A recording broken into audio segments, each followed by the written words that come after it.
nosotros hemos convocado mujeres políticas de distintos espectros, más o menos cubriendo todos los espectros del pensamiento nacional, para que hagan un balance. En realidad, como parte de estos 10 años lo ocupa precisamente, y por más tiempo, una mujer, entendemos que las mujeres tienen como una visión más sutil de esto. No sé si está bien pensado, pero era por la manera de justificar que sean mujeres, digo. Pero las mujeres conocen más a la mujer. Y hay un sello de mujer en el gobierno, me parece que es innegable esto, ¿no? Estamos todos de acuerdo que hay un sello femenino importante. Digo, para bien y para mal, porque digo, hay muchos que critican probablemente o se ponen enojados, muchas mujeres también, por ser mujer la presidente. Así que bueno, vamos a hablar de eso, ¿están de acuerdo? ¿Cómo no? Así como pregunta general, para ir conociendo los espectros. Me gustaría que cada una de ustedes, en 2 palabras me resuma la mayor luz y la mayor sombra, ¿sí? ¿Querés empezar vos, por supuesto? ¿Cómo no? La que empieza es Rocío Sánchez Andía, que es diputado por el ARI. Tenés una responsabilidad grande, pero la oposición plena. Poneme una luz y una sombra. En estos 10 años, obviamente la corrupción que continúa y se profundiza. Sería la sombra. Exactamente. Y la luz también sí es que las organizaciones sociales han encontrado un espacio de participación, no por el gobierno de Cristina Kirchner, sino entendiendo que había muchas políticas que se podían dar en este tiempo. Me parece que se han dado la maduración. O sea, no le asignás ninguna luz al gobierno, digamos, por ausencia, digamos, o por negación llegás a la luz que digamos, los espacios sociales que lograron, digo. Me ha interpretado perfectamente. Perfectamente interpretado. Mónica. ¿Qué tal? Buenas noches. Yo creo que la luz es el trasvasamiento generacional. Trasvasamiento generacional. Sí, yo lo vivo de esa manera. Y las sombras, tareas inconclusas que tienen que ver con la seguridad. Inseguridad. Inseguridad. Para vos sería la sombra. Hay que trabajar, yo creo que hay que trabajar fuertemente con la inclusión, pero también con la inseguridad, ¿no? Para combatirla, para erradicarla, para poder brindar un poquito de seguridad también a nuestra Argentina. Claudia Neira, que es diputada por el Bloque Buenos Aires 2021. 2021. 2021 es en realidad. 2021, como nuestro programa 70-20 hoy. Claudia es de un bloque, monobloque prácticamente, pero aliado al oficialismo. Así es. ¿Cuál sería la luz y cuál sería la sombra? La luz es que me parece que este gobierno se paró en el lugar correcto desde el punto de vista geopolítico, permitió avanzar en los procesos latinoamericanos y eso permitió niveles de independencia, de soberanía y de justicia social. La sombra, todo lo que falta, que implica avanzar sobre los poderes concentrados que todavía existen en la Argentina. Los poderes concentrados, esto para vos sería la sombra, lo que falta hacer. Exactamente. No inseguridad, no corrupción, no... Tiene que ver con lo mismo. Tiene que ver con lo mismo. Por supuesto. Distintos niveles de poder. La violencia institucional es un problema que por fin el propio Estado está proponiéndose abordar. Y es un problema que... A ver, explícame qué es la violencia institucional. La violencia institucional es todo tipo de violencia que emana de algún poder del Estado. Todo lo que tiene que ver con gatillo fácil, por ejemplo, pero no solo, digo, también tiene que ver con la violencia laboral que convive dentro del Estado, tiene que ver con una ambulancia que no ingresa a una villa porque no quiere ingresar y eso es inseguridad para las personas que... ¿No quiere o no puede? No quiere, no puede, bueno, ese es el debate, pero digo, eso también tiene que ver con violencia institucional. Bueno, a ver, Victoria Morales sos vos, ¿sí? Sí, vos sos del PRO. Victoria, ¿vos cuál luz le asignarías al gobierno y qué sombra le asignarías estos 10 años de kirchnerismo? Creo que la sombra más dolorosa es la de la corrupción vinculada a la situación de pobreza y exclusión que viven muchísimos argentinos y que no ha mejorado en los 10 años de gestión. Eso es lo que más me preocupa y lo más doloroso, sumado a las cuestiones de inseguridad, al autoritarismo, a la amenaza en la libertad. Me parece y me preocupa seriamente la democracia que conseguimos como país, que pareciera hoy estar por lo menos tomando alguna cuota de crisis. Esa es la sombra. ¿Las luces?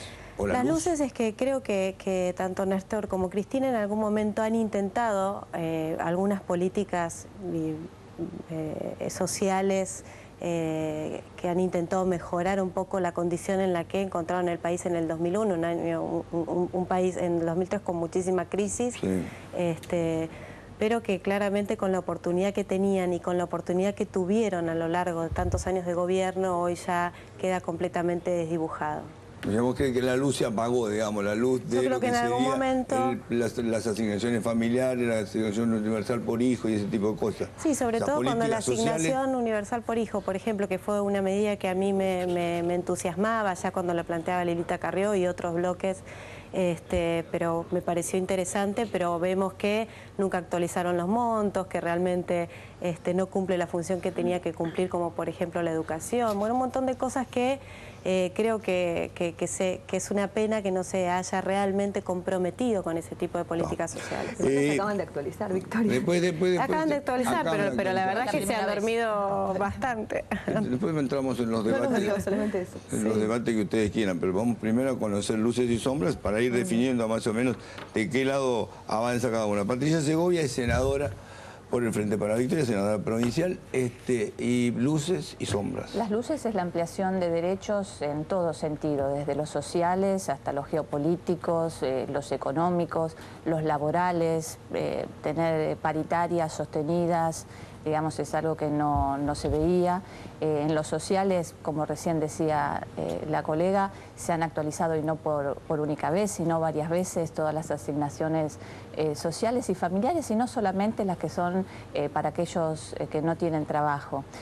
La profundización y cómo nos hemos parado y hemos recuperado la dignidad como pueblo. Nosotros no podemos dejar de recordar que prácticamente habíamos perdido la institucionalidad como país en el año 2001. Y la profundización es lo que todavía nos falta en cuanto... Esa sería la sombra, lo que falta. Sí, el camino por recorrer lo llamaría yo más que sombra. Y para eso hace falta 10 años más, creo. Sí, seguramente son procesos... No sos Cristina Eterna vos, no, pero me parece que ha quedado muy claro que la presidenta tampoco lo plantea desde la eternidad de una dirigente, más allá de, obviamente, todas las condiciones que tiene nuestra presidenta como conductora. La profundización que todavía nos falta y que es tarea de todos, no puede ser tarea de una sola persona. Yo le voy a plantear algunos temas, lo planteó Mónica, y después discutimos un poco cuál es la posición, porque digo, tu posición es muy interesante. Vos decís que la violencia institucional, digamos, lo que Mónica llama inseguridad, vos lo llamás como una violencia institucional. No termino de entenderlo del todo, pero me gustaría discutirlo desde lo que pasa todos los días. Tenemos, obviamente, un problema de inseguridad serio. Y me gustaría saber cada uno de ustedes cómo ve esto. Digo, lo planteó Mónica como una de las sombras. Yo creo que si tuviera que poner yo también en la lista, digo, pondría la inseguridad, es un tema, la corrupción puede ser otro, digo, cualquiera lo pondría en la lista, pero me gustaría saber exactamente qué es lo que entendés vos por inseguridad, porque ella está hablando de que la inseguridad es también un producto de una violencia institucional.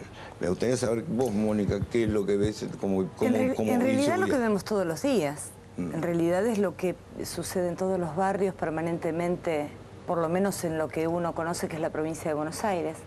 La cantidad de jóvenes que mueren y la cantidad de jóvenes que están involucrados en el delito. Sí. Me parece que no es justo ni que alguien muera, pero tampoco es justo tener a los chicos involucrados en el delito. Y estos son los tejidos sociales que nosotros tenemos que rearmar. Me parece que cuando alguien delinque termina siendo, y en el Estado nos encontramos víctimas del Estado, y el Estado somos todos nosotros. Y nos tenemos que hacer cargo también de las cosas que nos pasan, nos tenemos que hacer cargo de los chicos en la provincia de Buenos Aires que no trabajan y no estudian, nos tenemos que hacer cargo también de las víctimas del dolor, de las víctimas de los familiares, de los chicos que mueren todos los días en la provincia de Buenos Aires. El índice lamentablemente ha subido en el año 2012 y estas son las asignaturas pendientes que nos quedan. Es una tarea difícil, por supuesto, no es una tarea de hoy, es una tarea a largo plazo, pero hay que empezar. Yo creo que siempre empezando por cuestiones de contención, por lo que tiene que ver con el empleo, por lo que tiene que ver con nuestras fronteras, es empezar. Es a corto, mediano y largo plazo, pero es empezar a trabajar sobre los temas y más que nada sobre los jóvenes, con los niní, ¿no? Los que dicen ni trabajan ni estudian. Sí. ¿Vos estás de acuerdo con ese planteo? A mí me parece porque como digo, muy general, yo te entiendo lo que vos decís. Ahora, tenés como problemas urgentes e inmediatos que tienen que ver con el control de la calle. El control de la calle se ha ido... de madre. Esto para observación periodística, más allá de que ustedes tienen compromiso político. Digo, independientemente de lo que piense cada uno de ustedes, digo, la gente advierte que hay un descontrol de la calle. Por eso nosotros estamos... Se le ha ido las manos al gobierno, a los gobiernos provinciales, a la provincia de Buenos Aires, ni hablar, digo, la capital también, porque tenemos un nivel de homicidio altísimo, pero digo, yo quiero saber un poquito eso, porque también genéricamente uno aspira que sí, tenemos un problema serio con la juventud, pero también tenemos un control de la calle inmediato, una cosa que está pasando ahora. Y nosotros estamos planteando el tema... hacer de las mafias, por ejemplo, ¿no? El narcotráfico se ha instalado en la Argentina y eso también hay que abordarlo. Y eso es algo que hay que tomar porque después te repercute a vos, me repercute a mí, a todos. Sí. Esa calle tiene una causa. Pero vos sos tan eso es una tarea a largo que plazo. El narcotráfico en la Argentina hace lo que quiere. Si hablamos del Paco. No se combate. Si hablamos del Paco, por ejemplo, los chicos que van y salen, si van a morir en 3 meses por el Paco o ahora por tu billetera, su vida no vale nada, ¿por qué vale la tuya? Eso es una cuestión social que tenés que abordar, pero también con una cuestión institucional, si querés, en muchas otras índoles, que tenés que ir abordando, pero seriamente, no con ahora hay que empezar. La provincia de Buenos Aires... lo que son también, y ha llegado a la ciudad de Buenos Aires, el narcotráfico, la trata de personas, ese crimen organizado tiene una consecuencia directa después en tu casa. En Argentina, que no se ha hecho nada. Te encuentra después en tu casa. Ese crimen organizado te va a encontrar después en tu casa. A mí me parece que hay 2 niveles para analizar y que están relacionados. Uno tiene que ver, y coincido, con jóvenes, muy jóvenes, que me parece que hay un problema muy grande de deterioro social y cultural y que merece que nos pongamos a pensar muy seriamente porque son pibes y pibas que vienen de generaciones y generaciones y que hoy la mamá tiene asignación universal, pero que ese chico todavía no encontró un rumbo, un proyecto de vida y muchas veces es el primer eslabón en una cadena que después termina por ahí en delito, no necesariamente. Pero me parece que cuando hablamos de delito en serio, cuando hablamos de trata, cuando hablamos de secuestro, cuando hablamos de armas, y digo está relacionado porque son las mismas armas que muchas veces usan esos chicos, no podemos hablar de todo eso, es decir, del delito en serio, sin hablar de las fuerzas de seguridad. Y esas fuerzas de seguridad son muchas veces las que son parte del círculo. Ahí es donde digo que es necesario que el Estado se haga cargo. Creo que la ministra Garré ha emprendido una política de hacerse cargo, pero con un estado de cosas de muchos años. Y creo que la provincia de Buenos Aires es un tema que hace candente y pendiente. Purgar primero la fuerza de seguridad. Si hasta que no purgue la fuerza de seguridad no vas a encontrar... Creo que hay que explicitar algunas cosas. Ningún chico que tiene un arma, ese arma le llega por obra y gracia al Espíritu Santo. Digo, donde hay secuestros, los secuestros extorsivos no son chicos que consumen Paco. Digo, atrás de los secuestros en serio... Todos sabemos que hay algún nivel de complicidad de las fuerzas de seguridad. Habría una sombra del gobierno, digamos. ¿Vos creés que hay una tarea pendiente importante en ese sentido? Yo creo que por primera vez hay un gobierno nacional que a través de la ministra Garré ha tenido una política, y ha tenido una política muy profunda, por ejemplo, en la Ciudad de Buenos Aires con respecto de las comisarías, de ir esto que vos llamás purgar. Digo, me parece que tiene que ver con... Yo digo purgar porque si el problema lo tenés adentro, tenés que hacer una purga. Por eso, digo, es el término que se usa. Vos no podés convertir el delito porque tenés a la policía o la fuerza de seguridad asociadas al delito, estás en problemas. Gobierno político de las fuerzas de seguridad. Esto es una política de este gobierno. Creo que en ese sentido hablo de que por primera vez es un Estado que se hace cargo de la violencia que está dentro del propio Estado, pero es una violencia que desgraciadamente tiene tramas muy complejas. Y en la provincia de Buenos Aires me parece que la gestión de Casal Lucío hacía referencia al tema del narcotráfico, ¿sí? Acá puede haber muchas visiones del narcotráfico, pero digamos, es cierto que no ves, digamos, en materia de lucha contra el narcotráfico. De hecho, digo, la Secretaría de Lucha contra el Narcotráfico es inexistente a nivel nacional, ha sido inexistente desde el comienzo. Han desfilado nombres muy buenos, regulares, malos, muy amigos de la Presidenta, poco amigos del Presidente. Han fracasado todos, digo, es como una especie de cadena de fracaso porque además no tiene presupuesto prácticamente asignado. Y a lo mejor por ese lado, digo, probablemente tengan razón. También, Chiche, nosotros hemos hasta hace muy poco tiempo, digamos, y a través de la comunicación del secretario Sergio Berni, digamos, desbaratado bandas importantes en cuanto al narcotráfico. Una cuestión a mí también me gustaría decir en este sentido, y es la participación de la justicia. Nosotros en este momento estamos trabajando sobre un proyecto en la legislatura sobre la democratización de la justicia. La justicia también hace a la seguridad ciudadana sin ninguna duda, y me parece que es el otro punto importante que... En la provincia de Buenos Aires tenés razón que están trabajando. La democratización de la justicia a nivel nacional es otra historia, ¿no? Tiene que ver con otra... nacional y provincial. Yo me refiero a lo provincial, es cierto, en la provincia de Buenos Aires ustedes están trabajando con el tema de las escarcelaciones, limitar las escarcelaciones y todo eso. Sí, el uso de armas, policía comunal. No, me parece que coincide igual absolutamente con el gobierno nacional, ¿eh? No es algo que no coincida. Está bien. Digo, me parece que ahí hay que modificar cosas, porque es cierto que las escarcelaciones es una tragedia y cada vez, digamos, se observa que cada vez que hay un crimen terrible siempre hay una escarcelación detrás. A ver, Chiche, pero si tenemos un servicio penitenciario que usa a los detenidos también a veces para sacarlos a robar, tenemos también hay un foco de corrupción que tenemos que ver, porque si no, la solución no es que la gente vaya a la cárcel, el para qué a la cárcel, y también tener que ver esa institución. Yo estuve la semana pasada en una unidad carcelaria, ¿sí? No había caso cual, porque digo, es terrible. Pero es una experiencia realmente. Yo una vez por mes voy a visitar una para entrevistar a algún preso para ver la situación general. Pero el otro día llegué a una institución carcelaria que era Expreso de Medianoche. No sé si ustedes recuerdan más o menos Expreso de Medianoche. Una cosa así parecía Expreso de Medianoche. Me encuentro en la playa de estacionamiento con un profesor de historia que iba a la facultad a una de las facultades que tenía la cárcel esa. Y el tipo me dice, esto es el infierno. Me lo dice un profesor. Digo, ¿de qué me estás hablando? Esto es el infierno. Me dice, acá no sabe quiénes son peores, si lo que cuidan o los presos. Le digo, pará, le digo, ¿cómo es esta historia? No sabe quiénes son peores, si lo que cuidan o los presos. Esto todo están juntos, dice, todo. Podés cerrar la puerta ahora, que lo que queda adentro están todo lo mismo.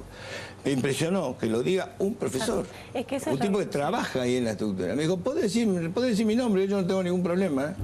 Estos son todo el encuentro, los que están adentro y los que están afuera. Me quedé duro porque digo, normalmente tenés algo para rescatar, pero es que no rescatás nada, dice, esto es una escuela, una universidad del delito. Es que eso es lo que a mí me preocupa. Cárcel de máxima seguridad, esto es una facultad del delito. Cuando hablábamos de los excluidos, cuando yo te decía de los excluidos, eso es justamente lo que voy. Digo, después de 10 años de gobierno, los presos también son los excluidos, los pobres son los excluidos, donde no hay políticas en serio de seguridad, digamos, a esta altura, escuchar que tenemos esperanza en que se trabaje en la policía. Son 10 años ya tendríamos que tener resuelto el tema, tendría que haber radarización en las fronteras por el tema del narcotráfico, tendríamos que estar... Pero bueno, miremos a futuro, hacia adelante. La realidad es que lo que necesitamos es un gobierno que realmente se ponga los pantalones con estos temas y que escuche lo que la gente necesita y pide. El nini, el que no estudia ni trabaja, claramente tiene una gran desesperanza, porque por supuesto que todo lo que yo decía, las políticas sociales de los subsidios han sido buenos para sacar al país de una situación en un punto límite, pero vos no puedes acompañar, tenés que acompañar eso con políticas de desarrollo real. Patricia, vos te quedaste con algo en el tintero, me parece. Yo también he recorrido, bueno, yo trabajé en la temática de adicciones, yo fui subsecretaria de adicciones de la provincia de Buenos Aires, incluso hemos compartido algún programa, Chiche, tanto la cárcel de Seiza como la cárcel que tiene puramente a sus detenidos como comunidad terapéutica. Yo entiendo, estuve ahí yo. Realmente son, digamos, ejemplos a seguir. Me parece que uno no puede decir todo el servicio penitenciario, más allá, digamos, del comentario. Específicamente de la cárcel, yo estuve en esa cárcel. Lo que pasa es que son 130 chicos, que la verdad que es un ejemplo lo que están haciendo, pero son 130, en un perfil donde tenés algunos miles. Entiendo la posición de las legisladoras de la oposición porque es su tarea, digamos, pero decir que no se ha avanzado nada en estos 10 años en temas como los que estamos hablando, de inclusión, de generar estrategias y políticas, no solamente de inclusión de los pibes, sino también de las familias. Digamos, yo trabajé en el área de salud y a partir de la asignación universal por hijo se ha aumentado en un 20% la atención de los pibes y de las mamás embarazadas y de sus familias. Se ha recuperado un 25% la matrícula escolar. Cuando hablamos de educación hablamos de temas que fundan la sociedad. Entonces, como decía en el inicio, sin duda hay cuestiones para profundizar, pero decir que no se ha avanzado nada, entiendo la posición de la oposición, pero digamos es de conocer el camino. Para apuntalar, digo, cuando hablas de Expreso de Medianoche, el peor ejemplo que ha habido son las comisarías, la detención en comisarías donde yo que también he recorrido, pero por la profesión, uno veía y todavía ve, pero muchísima menor medida, cómo los detenidos se turnaban para dormir alternando, te estoy hablando hace 10 años atrás, porque no podían dormir todos juntos del nivel de hacinamiento. Hoy eso se ha reducido y cuando hablamos de seguridad también hablamos de esas cuestiones. La reincidencia en comisarías, de un detenido en comisaría es el 99%. Yo di clases en unidad penitenciaria.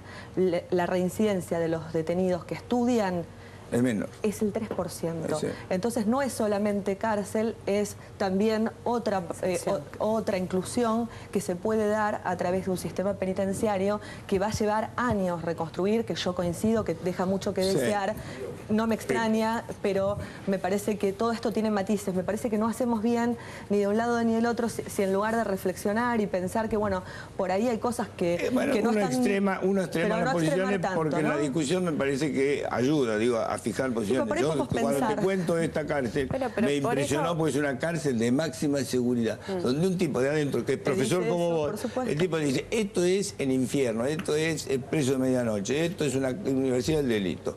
Por lo que me pasó adentro, doy fe. No lo dudo. Sí. Pues si yo te cuento lo que pasó adentro, nada grave. Digamos, yo iba a hacer una entrevista determinada con características determinadas, obviamente. Aparece el personaje y me dice, te quiero aclarar que yo tengo un representante acá adentro. Y dije, bueno, no sé cómo es esa historia. ¿Qué es un representante? Bueno, viste que los artistas arreglan los cachés y todo eso. A mí como no me gusta hablar de plata, decía, yo tengo un representante. Bueno, digo, ¿quién es tu representante?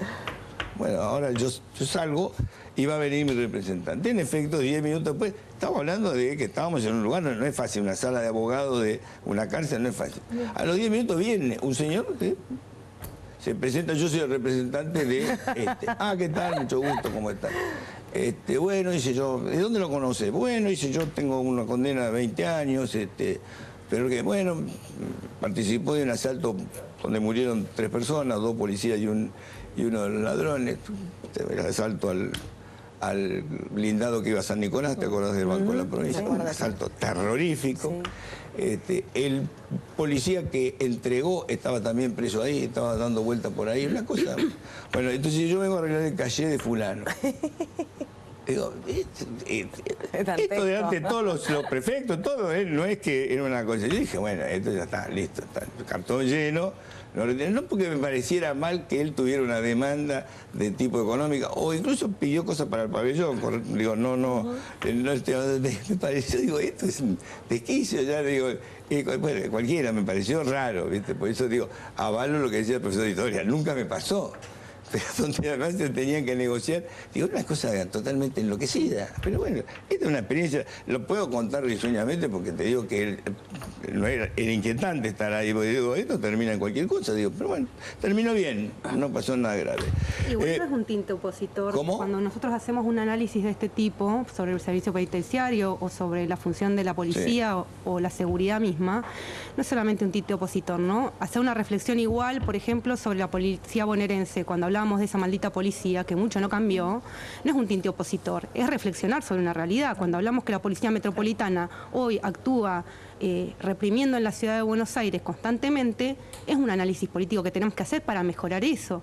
Digo, si no, nuestra función es simplemente aplaudir. Cuando vos estás reprimiendo, estás hablando del efecto Borda. No es solamente el efecto Borda, es también en el Parque Centenario, es en la Sala Alberdi, tiene que ver con una función que hoy por hoy la ha tomado Mauricio Macri de la Policía Metropolitana para hacer este ejercicio. Es una fuerza de choque frente a determinadas manifestaciones. Sea en el lugar que sea, creo que el Borda ha encontrado ya un episodio perverso porque ha sido dentro de un neuropsiquiátrico, ¿no? Ya ha excedido cualquier límite, pero me parece que no es porque hablo desde la oposición, sino que hablo desde un nivel de análisis que ahí yo por está lo menos... juntando a Macri con el oficialismo, digamos. No, yo estoy planteando lo que plantean algunas de mis compañeras, que era decir cómo nosotros podemos hoy analizar la cuestión de la seguridad y lo que usted hablaba de, bueno, a la calle, lo inmediato. Son estas fuerzas de seguridad que se manifiestan ahí, ¿no? Esto es una reflexión personal, no tiene por qué nadie hacerse cargo. Me parece que la sensación que tiene la gente, que nosotros estamos más cerca, probablemente por nuestra profesión, porque hablas todos los días con la gente, mandas móviles, la queja es permanente. También creo que no hay relación entre la queja y el voto. Digo, porque si vos te guías por la queja, ningún gobierno puede ganar una elección y la gana. Así como vos me decís lo de Mauricio, yo te digo, mirá, las puteadas que ha tenido Macri por el tema de Borda, te anticipa que puede ser un desastre. Va a la elección y saca el 60%. ¿Qué sé yo? En la provincia de Buenos Aires yo creo que todos los gobiernos, cada uno ha, digamos, innegablemente algo deben haber hecho, pero en general hay un déficit. La provincia de Buenos Aires tiene déficit terrible. Yo cuando recorría esta cárcel, como si vas al Posada, vos vas al Posada, es un hospital, ¿sí? Vas a una escuela. En las escuelas te digo, ¿dónde estuvieron toda la bonanza de estos 10 años? Porque hubo guita. Digo, a la gente le fue mejor, a algunos peor, a otros mejores. Digo, la plata circuló. No la ves en cosas, no sé si me entiendes. Pero esto ya no tiene que ver con cualquier gobierno que haya ido. Digo, no es, digo, me llama la atención.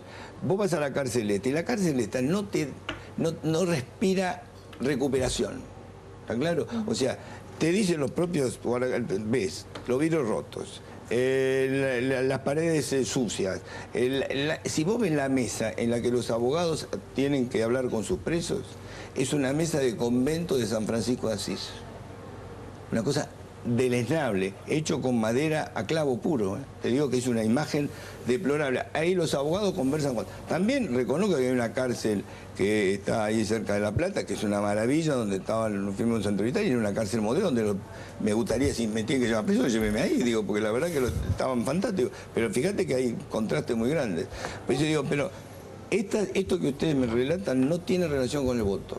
Es una conclusión que uno saca a partir de, si vos oís todos los comentarios que había antes de las elecciones, si Scioli no va a sacar un voto, sacó el 55%. Sí, y una cosa... Y la queja y hacen marcha de silencio, y se quejan de queman comisariato. A la hora del voto, me parece que este tipo de cosas no juega. Por eso me llamó la atención cuando vos pones la inseguridad, porque digo, yo no sé si te resta voto, porque es como que hay no hay relación. No, es raro, ¿viste? Como que a la hora del voto es como que no hicieron ninguna protesta. Me llama la atención. Yo no creo que haya que trabajar en política sobre los errores y defectos de los demás. Yo creo que hay que trabajar en política proponiendo alternativas, mejorando aquellas cosas que no se están haciendo, que se hicieron mal.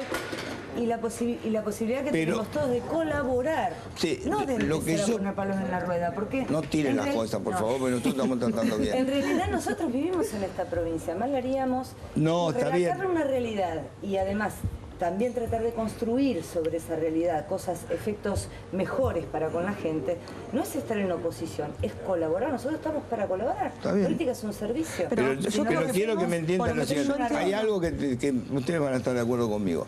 No hay proporción entre la queja y el voto. Es que yo estoy totalmente de acuerdo, y te digo en relación a la ciudad, que es donde nosotros militamos, por ejemplo con el caso de Mauricio Macri.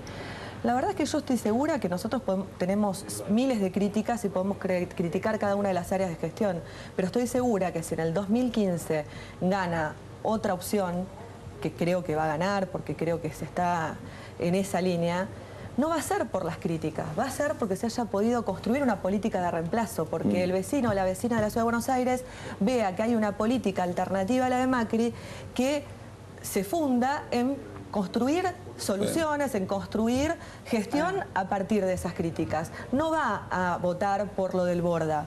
Lo del Borda es una crítica y nosotros lo criticamos y lo exponemos, pero va a votar otra opción cuando haya un camino de construcción de poder real que muestre que se puede gobernar, y yo creo que eso es lo que tenemos que hacer. A lo largo de la experiencia que uno ya tiene por años, te diría que no hay relación entre crítica y voto, entre queja y voto, como que son dos mundos diferentes. Pero es correcto que sea así, es inteligente. Vos fíjate, el ARI, vos representás al ARI, sí. Vos fíjate qué cosa notable. Lilita Carrió es en los programas políticos un hit de rating, donde pones a Lilita Carrió, ¡shup!, triplicás. Tu rating habitual, lo pones a Lilita, triplicaste. Pues decir, bueno, esta mujer en las elecciones rompe todo. La última elección sacó menos del 2%. Sí. Digo, es como que no hay... Digo, a ver, ¿por qué tiene éxito en mirarla, en comprar la crítica, en coincidir seguramente, y a la hora del voto no lo considera? Pero me parece que también hay una dimensión de responsabilidad en eso. Me parece que evalúa también la mejora que ha tenido, y por qué no hablar claramente, la mejora que ha tenido en estos 10 años. Cuando usted decía, tanto a nivel provincial como a nivel nacional, los números que se han tenido en las últimas elecciones son históricos. me remito también a algunos distritos de la provincia de Buenos Aires. Yo soy de Almirante Brown y también así el intendente Justocio, un intendente nuevo, va por el segundo año de su segundo mandato, el 74% de los votos. Entonces, pero la ahí yo gente lo entiendo, vota por la mejora que ha tenido en nuestros últimos 10 años. La generación de nuevos intendentes del conurbano, donde estaban antes los famosos varones del conurbano, es muy diferente. Hay una percepción que yo entiendo. Son tipos jóvenes, no están contaminados por la historia, no son caudillos en el sentido de la palabra que había. Me parece que en ese sentido ha ganado mucho la provincia de Buenos Aires, el conurbano, digamos, estamos hablando. A mí me parece muy notable la experiencia de ellos. No tiene historia de corrupción, porque digamos son nuevitos, no tienen grandes acusaciones, tratan de hacer administraciones prolijas. Yo te digo que eso lo entiendo, ¿eh? Ahí hay una coherencia. Por eso sacan el 75% de los votos. Hay unos pero a sacan nivel el 80%. provincial y nacional hay una coherencia. Por eso el trasvasamiento generacional. Es muy notable eso. La verdad que son tipos que te llaman la atención, pero son tipos jóvenes que no tienen historia. Y les digo, sin que todos los que hayan estado hayan sido corruptos. Ha sido militante desde la universidad, ¿no es cierto? Digamos, está bien, es pero una historia fíjate que son tipos que no tienen el caudillismo tradicional, no es que tuvieran, viste, que eran, que venían con una historia de 20 años de militancia en la zona marginal. Los tipos estos son militantes de base, viste, tranquilos, son tipos además muy prolijos todos, ninguno tiene grandes acusaciones de corrupción, no le puede decir este se quedó con el negocio de la basura, el otro que se quedó con el negocio de la recolección, el otro se quedó con el negocio de la droga. Son como más bien virginales, por eso te digo que es muy importante. Vamos a cambiar un poco el tema, ya más o menos sin seguridad lo hemos agotado. Podemos hablar de algunos temas que son que ocupan la primera plana de los diarios, pero que no sé si son temas reconocidos o no reconocidos por el gobierno. Sobre el tema vudú, ¿sí? Que para unos es un demonio, para otros es el sucesor de Cristina. Voy a empezar por vos. ¿Lo ves como un sucesor de Cristina? No, me parece que no estamos en este momento en tiempos de hablar de sucesores. No niego que se ha planteado en muchas ocasiones y muchas líneas editoriales, incluso desde espacios políticos se ha planteado. A mí no me parece que estemos en momento de hablar de sucesiones. Lo ha planteado la propia presidenta y el propio gobernador. Digamos, estamos en un momento de plena gestión. Estamos recién iniciando o a mediados de un año donde están las elecciones de mitad de término, con lo cual, digamos, lejos estamos de hablar de la sucesión. Vos tenés razón. Te lo voy a cambiar, que acá te gobernador. Vamos a hablar de Scioli. Bueno. Vamos a hablar de Scioli. Arranquemos por Scioli. Que lo voy a arrancar a vos. Scioli. No sé qué es más fácil. No, bueno, me parece es más fácil Scioli. O más difícil, no sé, digo. Porque digo, vudú, cada uno va a tener posiciones como muy definidas. Está ahí en gestión algo, digo, en gestación algo. O es el demonio es el vicepresidente de la Nación, Chiche, no es un personaje menor dentro de la política argentina. No es por eso te estoy diciendo, pero digo... Ni para sucesión ni para esto. Pero como está en discusión eso, está en proceso, pensé, vamos a hacer una cosa que no está en proceso, que es ahora que tiene que ver con las elecciones de medio término. Scioli.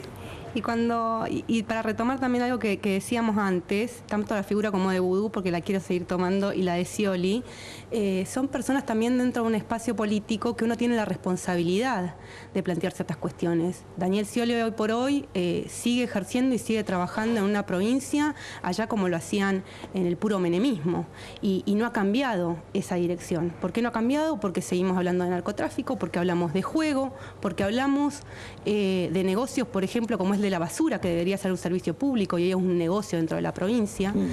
Y nosotros tenemos esa responsabilidad. Cuando usted decía, bueno, yo soy diputada ahora, ¿no? ¿Tengo que tener la responsabilidad de callarme para obtener un voto o tengo que tener la responsabilidad de callarme hoy para ver si le caigo simpático a alguien más? O tengo, y creo que esa la asumo yo, como la asumimos muchos en mi partido, de decir lo que pasa y muchas veces denunciar, por ejemplo, hechos de corrupción, que la corrupción va directamente a un funcionario que roba... ¿Tiene que decir a Scioli y decir es la continuidad del menemismo? Pero sí, absolutamente, absolutamente. Mónica, la vos verdad estás en problemas. Yo estoy en problemas. Vos estás en problemas. No. Vos sciolista no fuiste nunca. No, yo sciolista no fui nunca. Fuiste de narvaísta y ahora sos masista. Exactamente. Lo que creo que... tiene que haber voluntad de gestión. Si la provincia de Buenos Aires no se resuelve con gestión y además discriminando y racionalizando los gastos y las inversiones que necesita la provincia de Buenos Aires, va a ser muy difícil salir adelante. Y esto no es un achaque al gobernador ni nada por el estilo, además me conoce y sabe que se lo digo personalmente también. Me parece que Scioli empieza a hacerle mella a la gestión. ¿Empieza? Le empieza a hacer mella la gestión. O sea, le está dañando la línea de flotación. Sí, me parece que sí. Y lo digo con todo el dolor del alma. Ahora, ¿vos lo ves como un en la provincia de Cristina? No, yo creo que no. ¿De ninguna manera? No, de ninguna manera. Porque él, digamos, es uno de los postulantes, ¿no? Es uno de los hay muchos, seguramente va a haber muchos. Yo creo que no. Pero bueno, es cuestión de tiempo. Porque digo, parte de lo que también dice el sciolismo es que, bueno, le han cortado las piernas, porque le falta 15.000 millones de pesos. Pasa que a la provincia de Buenos Aires le faltó dinero desde siempre, no desde ahora. Sí. No discutimos coparticipación desde el año 94. Cuando no tenés plata, no lo puede pagar los sueldos, como le pasó a fin de año pasado. Bueno, pero tiene que ver con la gestión de la administración. Nosotros le dijimos al ministro Arlía, a la ministra Batakis y al jefe de gabinete de la provincia de Buenos Aires lo que iba a suceder, está sucediendo, y le dijimos, en mayo van a tener problemas con salarios, con los salarios docentes, con los salarios judiciales. Bueno, los médicos creo que lo arreglaron. Ahora el tema de los docentes es una tragedia. Ahora hay que ver en el tema docente cuánto hay político, ¿no? Porque yo creo que también hay una especie de sinrazón política que debe pesar. Digo, creo que Baradel debe ser un cuadro oficialista importante, porque digo, como que entonces no es la continuidad de Cristina. ¿Cómo? Entonces no es la continuidad de Cristina. No es continuidad de Cristina. Bueno, ok, perfecto. Claudia. Yo creo que el sucesor de Cristina, o la sucesión de Cristina, tiene que garantizar estos 10 años en lo que han tenido de avance.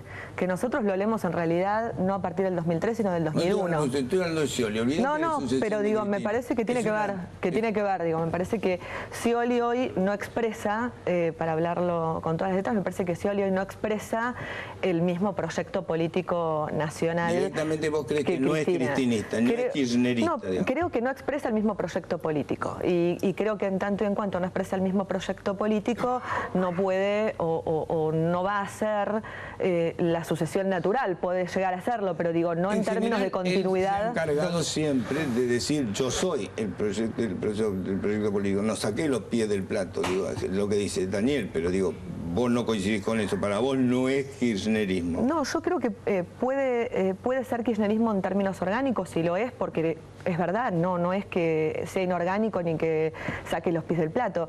Me parece que políticamente no expresa lo mismo, y que no, de hecho, el proyecto nacional es un proyecto colectivo, y me parece que hoy esta necesidad de algunos sectores de pedirle a Scioli definiciones, de pedirle, como decía, bueno, que se defina, tiene que ver justamente con esto. Si hay sectores de poder claramente... No se va a definir, bueno, vos que lo conocés. Pero me parece que la cebolla la debe conocer mejor. ¿Vos crees que se va a definir o no? Está definido, lo ha planteado muchísimas veces. Va a seguir... Es parte del proyecto del Frente para la Victoria. O sea, no es que va a ir por afuera. Pero me parece que está muy claro eso. Entonces, digo, está bien, qué sé yo. Digo, lo ha planteado y ha sido... Sí, lo curioso es porque los sectores de oposición le siguen pidiendo una definición, ¿no? Esto sería lo que él tendría que preguntar. Aparecen fotos raras, aparecen Moyano, digo, se dedican a aparecer en fotos raras. Esto es lo sorprendente, ¿no? Acá, digo, vos sabés que una foto habla más que 1000 palabras, digo. De todas maneras, si volvemos al tema de la sucesión,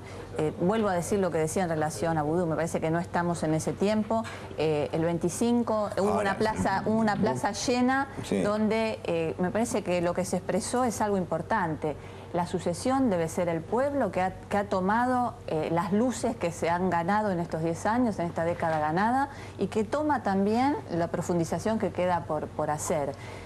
Obviamente, si hablamos de candidatos, digamos, estamos para nosotros, desde el Frente para la Victoria, estamos todavía a una distancia muy grande para hablar de ese tema. Pero inspectores, ¿vos no te gusta ninguno? ¿Cómo? En Péctore no tenés ninguno ahí que te guste. No, me parece que la sucesión va a salir del proyecto del Frente para la Victoria y de la coincidencia que se pueda lograr en este sentido. Es un recorrido político para hacer. Decía la colega, hay sectores opositores que piden definición. No solamente a Scioli se le pide definición, se le pide definición a Massa, a muchos actores. Esto no habla pero Massa tenemos que hablar Mónica por Massa. Si bien no es tu distrito, me gustaría saber cómo ves el tema Scioli. Yo espero que no haya sucesión del kirchnerismo, eso como primero, eso es lo que me gustaría y lo que deseo. Creo que Scioli tiene un distrito muy difícil y que se lo hacen difícil también, ¿no? Sí. Eso es lo que se ve, está padeciendo en estos días el paro docente y consecuencia de, a lo mejor, de una mala gestión de presupuesto, como decía Mónica, me parece que eso es cierto, ¿no? Él como gobernador a lo mejor no supo administrar muy bien y esto es consecuencia de eso, pero también claramente hay algunos kirchneristas. No, pero hay algunos indicios claros de que le han recortado. Estamos en una crisis mundial sin antecedentes. Bueno, pero no pasa en otras jurisdicciones. Desconocer el contexto. Que la figura de Scioli es una figura que está mundial, ¿no? Está bien. Pero bueno, más allá lo que deseo es que no haya sucesión. Y ya que estamos pidiéndole definiciones, agreguemos Massa. Massa. Massa es esos de los que no que se los vota y no critica mucho, entonces se queda ahí todavía con su buena encuesta para arriba. Me parece que pero ha sido parte... Es un tema que le den bien las encuestas. Pero tiene cosas, las dice. Pero no es un tema menor, ¿eh? No, para mí no es menor, pero tiene también la responsabilidad y que ha tenido la responsabilidad de estar a nivel nacional en un cargo que tampoco ha sido menor. Y dentro de la provincia de Buenos Aires ha logrado y podido empoderarse dentro de lo que es el Frente para la Victoria y digamos que tampoco ha sido demasiado crítico y si cuando ha sido demasiado crítico se aleja él porque a la presidenta o de la presidenta no encuentra las mejores repercusiones. Mónica es del palo, ¿eh? Yo lo que creo es que, lo dije recién hace un ratito, no se puede hacer política criticando a los demás. Yo lo he hecho en el 2011 y la verdad que no fue bien y tampoco fue bueno ni para uno mismo fue bueno. Porque en un momento se tiene que plantar. Es complicada porque digo, vos que eras, digamos, de narvaísta, pasaste al masismo, sí. ¿no?